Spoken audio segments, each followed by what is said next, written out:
Video देख रहे हैं आप, मैं हूं देवेंद्र कुशवाहा। जैसा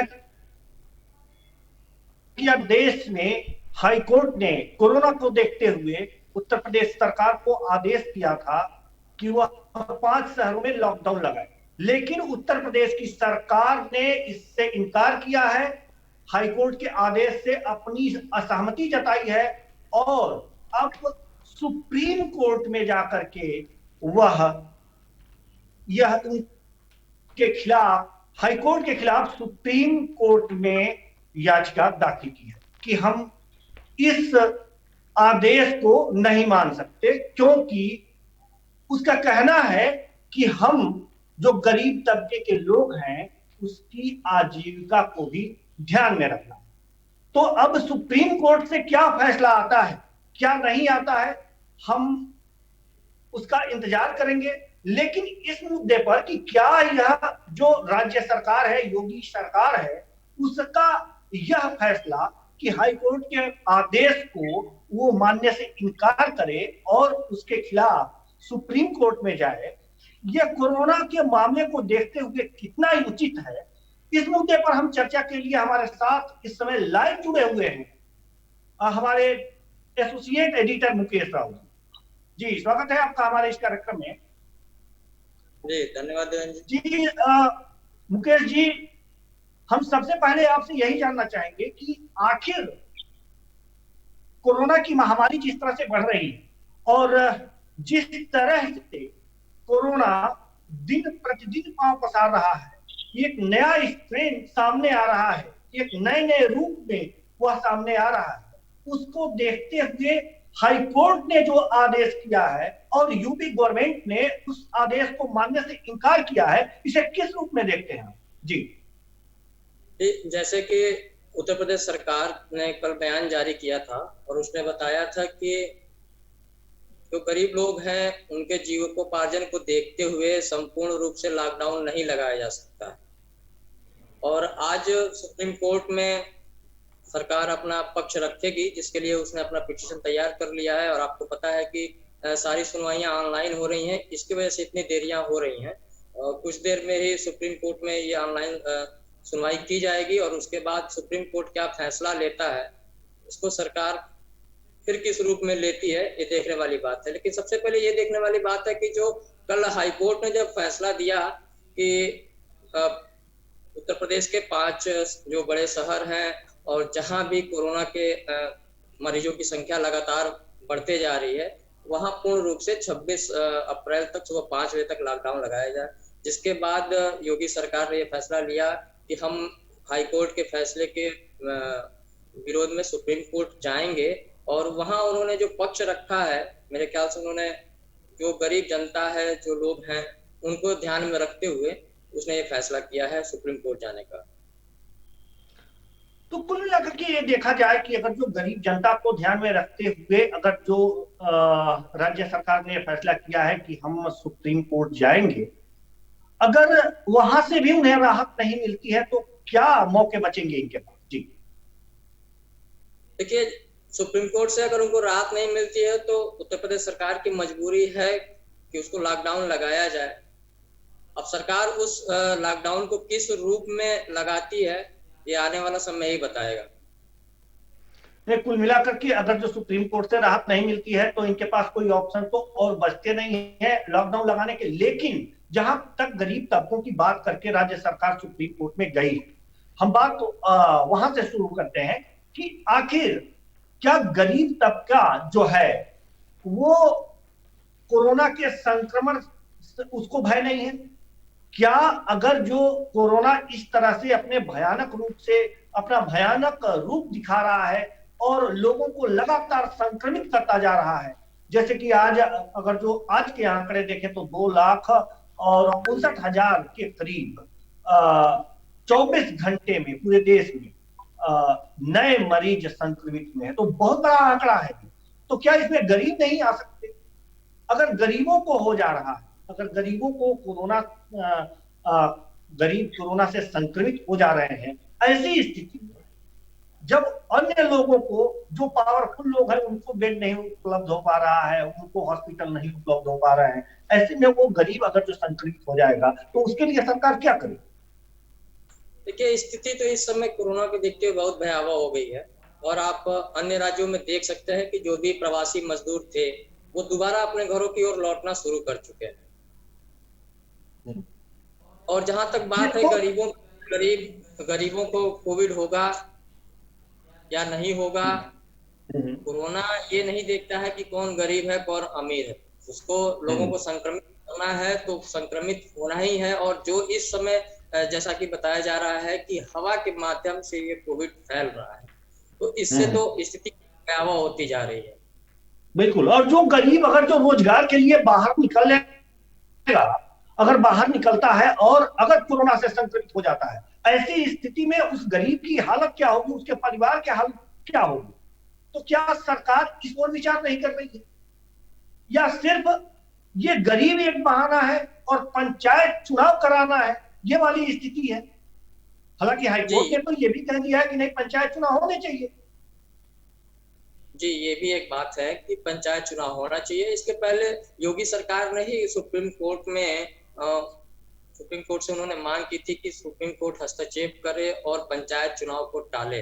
कुछ दिन पूर्व की बात है ये, जब बढ़ा था उसी समय की बात है जहां से उनको राहत मिली यूपी सरकार की, और यूपी सरकार ने पंचायत चुनाव जारी रखा। और फिर आज वो स्थिति आ गई कि खुद हाई कोर्ट इस चीज को कह रहा है कि नहीं, आप लॉकडाउन इन 5 शहरों में लगाएं जहां कोरोना का संक्रमण लगातार बढ़ते जा रहा है। तो जहां तक ये कहने वाली बात है कि लॉकडाउन, संपूर्ण रूप से लॉकडाउन क्यों नहीं लग रहा है, इसका मुख्य एक वजह है जो यूपी में पंचायत चुनाव चल रहे हैं, इसके वजह से संपूर्ण लॉकडाउन नहीं लग रहा है। और सरकार जो ये कह रही है कि हम गरीबों को ध्यान में रखते हुए संपूर्ण लॉकडाउन नहीं लगाएंगे, तो ये एक सोचने वाली बात है कि क्या जिन गरीबों की आप बात कर रहे हैं, अगर आप लॉकडाउन नहीं लगाते हैं और संक्रमण ऐसे ही बढ़ता रहा, और जो स्थिति है इस समय अस्पतालों की, जहां बेड नहीं मिल रहे हैं, ऑक्सीजन नहीं मिल रहा है, शमशान घाटों पे लोगों को लाइन लगानी पड़ रही है। आप तमाम जगहों देखते होंगे कि जब लोग संक्रमित होते हैं और अस्पतालों में जाते हैं और वहां जब उनको बेड नहीं मिलती है तो उनके परिवार के लोगों पे क्या दशा होती है, कितना कष्ट होता है उनको। तो इससे तो स्थिति बहुत ही भयानक रूप लेती हुई दिख रही है। जी, एक चीज तो यह है कि अब तो जो राज्य सरकार है वो सुप्रीम कोर्ट में मामले को लेकर के गई है और कुछ ही देर में सुनवाई भी शुरू हो जाएगी। तो सुनवाई के बाद क्या फैसला आता है इसको तो देखा जाएगा। लेकिन एक स्थिति ये है कि देखिए, सरकार तो कह रही है कि आप कोरोना गाइडलाइन का पालन करें, और मैं हर कार्यक्रम में यह कह रहा हूं कि सभी को कोरोना गाइडलाइन का पालन करना चाहिए। लेकिन कोरोना के गाइडलाइन का पालन करने के बाद जो स्थितियां ये आती हैं कि कुछ लोग कोरोना गाइडलाइन का पालन नहीं करते। राज्य सरकार विभिन्न माध्यमों से, संचार माध्यमों से इस चीज को प्रचारित करती है, लेकिन कुछ लोग हैं जो नहीं मानते हैं। उनके लिए जो चालान की व्यवस्था है कि 1,000 रुपए और 10,000 रुपए, दूसरी बार अगर जो कोरोना गाइडलाइन का पालन करते हुए नहीं पाए गए तो 10,000 रुपए का चालान। एक तरह से सख्त कदम है सरकार। लेकिन एक चीज आप हमें यह बताइए कि अगर सरकार इस तरह से सख्त है तो कोरोना को भगाने के लिए या जो कोरोना से संक्रमित है उनको बचाने के लिए सरकार की क्या यह जिम्मेदारी नहीं बनती है कि उन्हें हॉस्पिटल मुहैया कराएं, बेड मुहैया कराएं, ऑक्सीजन मुहैया कराएं? क्या यह सरकार की जिम्मेदारी नहीं बनती? अगर नहीं बनती है तो सरकार पे क्या करना चाहिए? अगर एक व्यक्ति को चिकित्सा सुविधा नहीं मिलती है और उसके परिवार का जो संक्रमित व्यक्ति है असमय काल के काल में समा जाता है, ऐसी स्थिति में क्या होना चाहिए? क्या सरकार पे मुकदमा नहीं कर देना चाहिए? जी, बिल्कुल, मैं आपकी बात से सहमत हूँ कि जब जो चीज 1 वर्ष पूर्व हो चुकी है और वही स्थिति दोबारा आ रही है, तो सरकार को ये, चाहे आम आदमी को ये लगा कि अब कोविड का टीका आ चुका है और जिनको कोविड का टीका लग जाएगा उनको संक्रमण नहीं होगा। लेकिन आए दिन ऐसे केस सामने आ रहे हैं कि जिनको कोविड का टीका लगा है उनको भी संक्रमण दोबारा हो जा रहा है। तो जो स्थिति पूर्व पिछले साल थी वही स्थिति दोबारा नजर आ रही है। जो स्थिति थी उससे भयानक स्थिति इस समय आ गई है, उससे भयानक स्थिति आ गई है। इतनी तेजी से संक्रमण यह फैल रहा है कोरोना का कि वो पुराने जो पहली लहर थी कोरोना की उसको मात दे दी है। बहुत बहुत बुरी तरह से मात दी है। और दूसरी जो लहर है उसमें जो नए नए केस आ रहे हैं वास्तव में उसकी कल्पना नहीं की जा सकती। ऐसे में मैं जानना चाहूंगा आपसे कि सरकार को आखिर इस समय इस परिस्थिति में क्या करना चाहिए? क्या जो पर्याप्त सख्ती बरत रही है उतना पर्याप्त है? जी, जैसे कोविड हॉस्पिटलों की बात है तो सरकार को एक सख्त कदम उठाना पड़ेगा कि जो भी जहां भी जिन शहरों में कोविड की संख्या, संक्रमण की संख्या लगातार बढ़ रही है, वहां कोविड हॉस्पिटल जो L1 L2 टाइप के जो हैं उनकी संख्या बढ़ाई जाए और वहां बेड की व्यवस्था की जाए।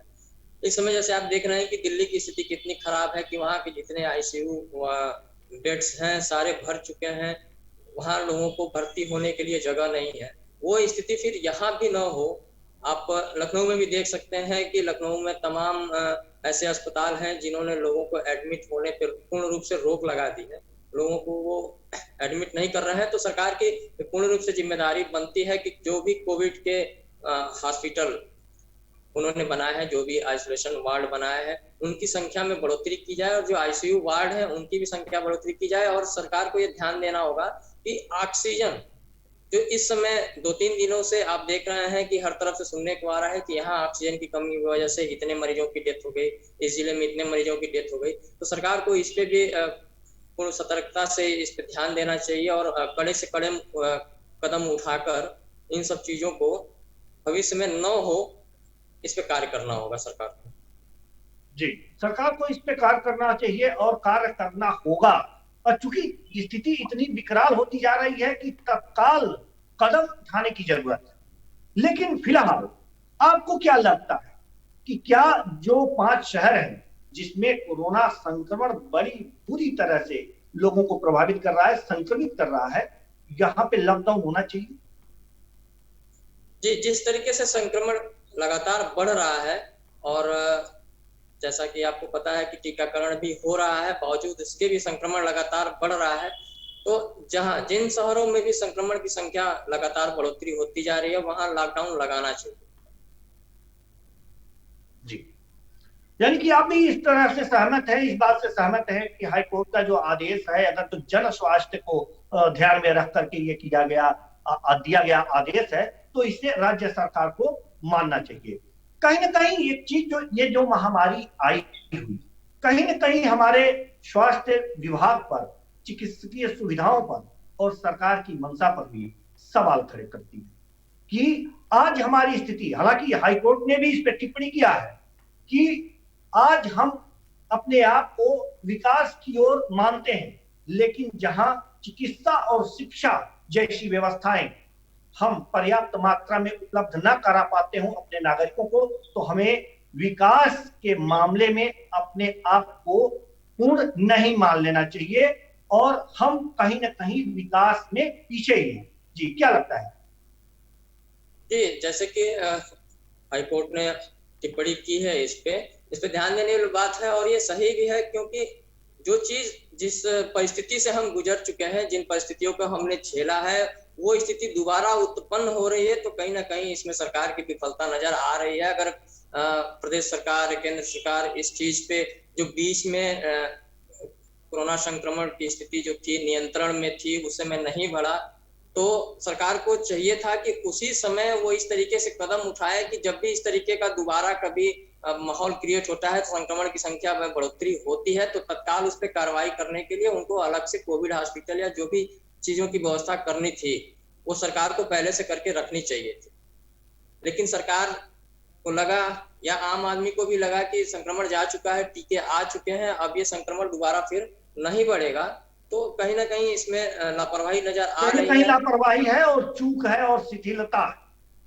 कुल मिलाकर के आपको मैं बताऊं कि उत्तर प्रदेश में पंचायत चुनाव भी हो रहे हैं, त्रिस्तरीय पंचायत चुनाव है, जिला पंचायत, क्षेत्र पंचायत और ग्राम पंचायत का चुनाव चल रहा है। गांव गांव लोग जो प्रत्याशी हैं जाकर के घरों घरों में वोट मांग रहे हैं अपने समर्थकों के साथ, और ये भी देखा जा रहा है कि वहां पर कोरोना गाइडलाइन का पालन नहीं हो रहा। ऐसे में क्या करें? जैसे कि जिन जिलों में चुनाव चल रहे हैं और जहां से पोलिंग पार्टियां रवाना हो रही हैं वहां की स्थिति और ही भयावह है।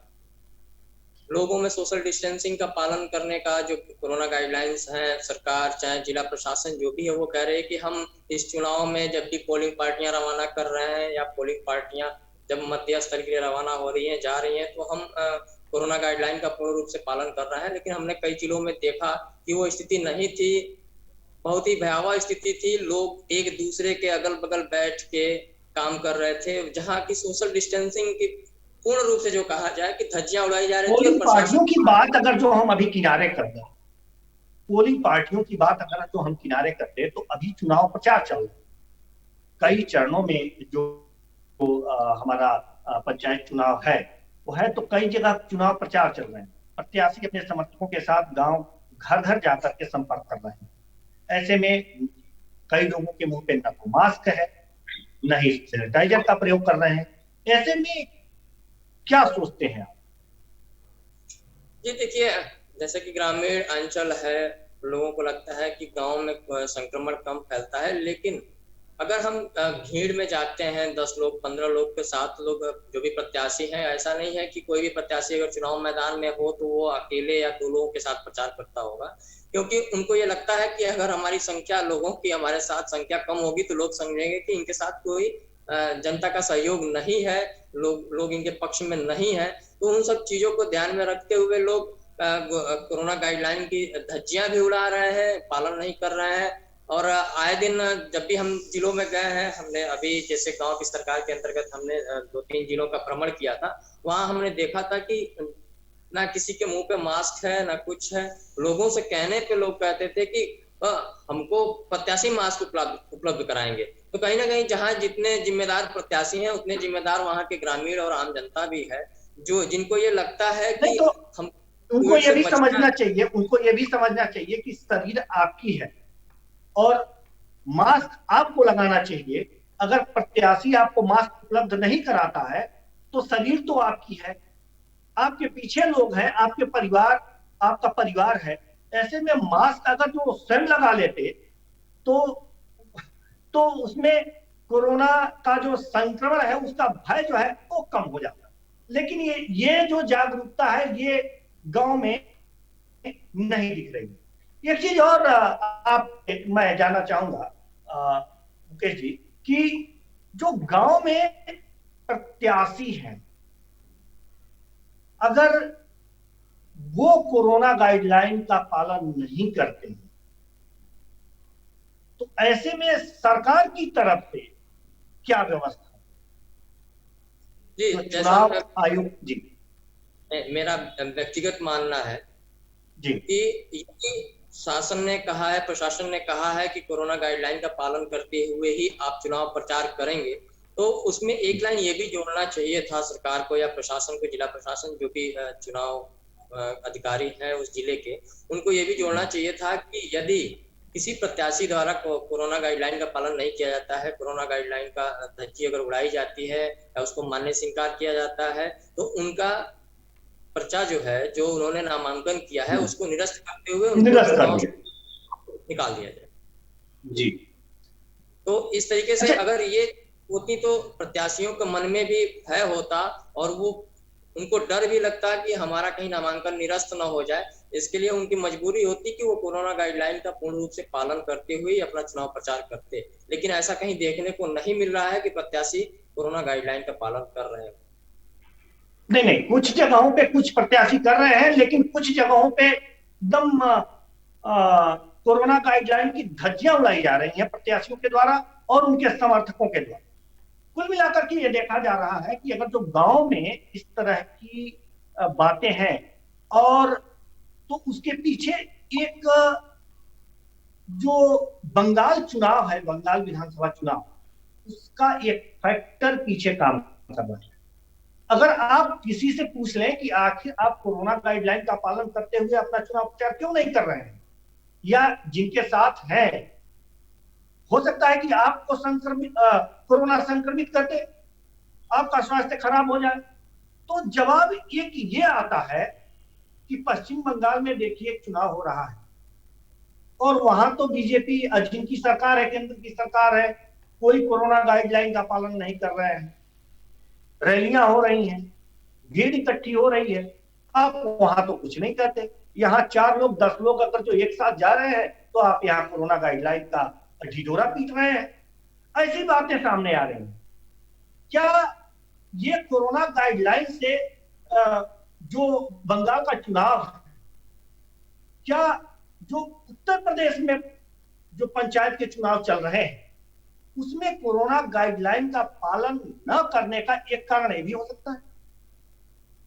जी, जैसे लोगों को एक जो तर्क लोग देते हैं, तो उनको एक बहाना चाहिए। किसी भी चीज को, किसी भी नियम का उल्लंघन करने के लिए किसी भी व्यक्ति को एक बहाना चाहिए कि फला जगह इस तरीके से नहीं हो रहा है, क्यों नहीं हो रहा है? अगर वहां नहीं हो रहा है तो यहाँ नहीं हो रहा है, तो आपको क्यों दिक्कत हो रही है? वही स्थिति यहाँ उत्पन्न हुई है। लोगों को तर्क करने का मौका मिल गया है कि पश्चिम बंगाल में चुनाव हो रहे हैं, वहां कोरोना गाइडलाइन का पालन नहीं किया जा रहा है, जहां वहां पे तो प्रदेश स्तर का चुनाव हो रहा है, यहाँ तो ग्राम स्तर का और जिले स्तर तक का ही चुनाव हो रहा है। तो वहां जब इतने बड़े स्तर का चुनाव हो रहा है और तो वहां कोरोना गाइडलाइन का पालन नहीं हो रहा है, जहां बड़े बड़े राजनीतिक पार्टियां चुनाव लड़ रही हैं, चुनाव मैदान में प्रचार प्रसार कर रही हैं, तो उनके द्वारा कोरोना गाइडलाइन का पालन नहीं किया जा रहा है। तो हम तो एक ग्राम स्तर का चुनाव लड़ रहे हैं, जिला पंचायत स्तर का चुनाव लड़ रहे हैं, तो हम क्यों कोरोना गाइडलाइन का पालन करें? तो वही बात है कि उनको तर्क करने का एक बहाना मिल गया है, जिसकी वजह से वो तर्क दे रहे हैं। जी, तो एक बहाना मिल गया है और इस बहाने के अनुसार वो तर्क तो दे सकते हैं। आपको बता दें, जी, सिर्फ प्रत्याशी ही नहीं, आम जनता भी ये कह रही है कि जहां चुनाव हो रहे हैं वहां से कोरोना भाग जा रहा है और जहां चुनाव समाप्त हो जा रहे हैं वहां चुनाव आ जा रहा है। तो आम आदमियों को भी ये चीज, लेकिन स्थितियां ऐसी नहीं है। पश्चिम बंगाल में भी जो मृत्यु दर है वो महाराष्ट्र के आसपास है। जहां महाराष्ट्र में कोरोना इतना तेजी से फैला है, तो वहां भी पश्चिम बंगाल में भी महाराष्ट्र और पश्चिम बंगाल का मृत्यु दर जो है, कोरोना संक्रमितों से जो मौत हो रही है उसकी मृत्यु दर जो है वो करीब करीब बराबर। तो कोरोना अपना प्रभाव दिखा रहा है। आप तर्क करके मास्क ना लगाइए, ये अलग बात है। जब कोरोना से आप संक्रमित हो जाएंगे तब यह सारे तर्क धरे के धरे रह जाएंगे और आप अस्पताल में बेड तलाशते नजर आएंगे और ऑक्सीजन की मांग करेंगे सरकार से। तो धन्यवाद मुकेश राव जी इस तमाम चर्चा के लिए। तो कुल मिलाकर के देखा जा रहा है कि स्थितियां विकट क्यों हो रही हैं। तर्क नहीं इसे कह सकते, तो तर्क के माध्यम से कोरोना गाइडलाइन का पालन न करने के लिए बराबर लोगों द्वारा, प्रत्याशियों द्वारा कुतर्क किया जा रहा है। और यही कुतर्क का कारण है कि कोरोना अपना पांव बहुत बुरी तरह से फैलाता जा रहा है और लोगों को संक्रमित करता जा रहा है और उनके जीवन को ले रहा है। फिलहाल इस कार्यक्रम में इतना ही, मुझे दीजिए इजाजत। नमस्कार।